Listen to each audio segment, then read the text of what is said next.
Hi.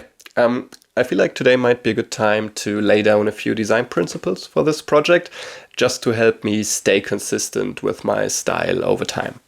Yeah, let's go.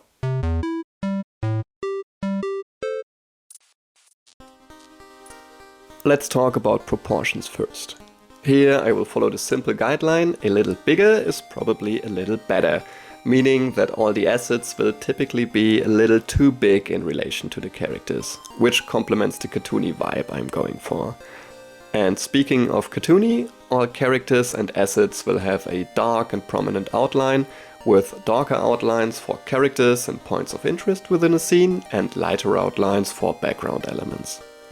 From time to time I might break the outline to emphasize the shape of an object and improve its silhouette. Also, I will skip the outline at the bottom completely to place characters and objects firmly on the ground. Which brings us to perspective.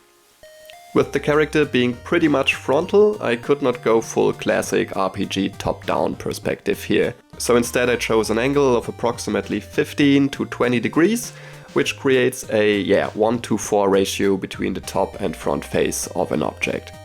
This also matches my walk cycle animation, because with each step the character travels 4 pixels to the side, but only 1 pixel up or down. In terms of color, I try to stick to the Crow palette by Crow that I got from Lowspec. It's a simple but comprehensive palette, and if I really should need them, I could always add new colors, but only if absolutely necessary. I will also try to keep the shading rather simple, with only 2 or maybe 3 different shades per color. An exception are of course reflective or textured surfaces, which could have additional highlights or deeper shadows to bump up the contrast. With the outlines, it's the other way around. Important elements have a uniform dark outline to make them stand out, while background elements can have shaded outlines that offer less contrast. And yeah, that's all I got for today.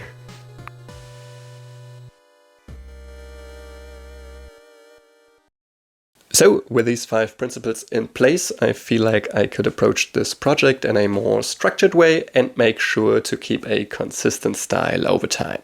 But to be honest, I feel like it's only a matter of time until I will start breaking these rules again, and that's fine. That's part of the process, I guess. Anyway, that's all for this week. Thank you for stopping by. I hope I see you again next time. And until then, keep your whimsy, stay creative, follow all the rules, and bye.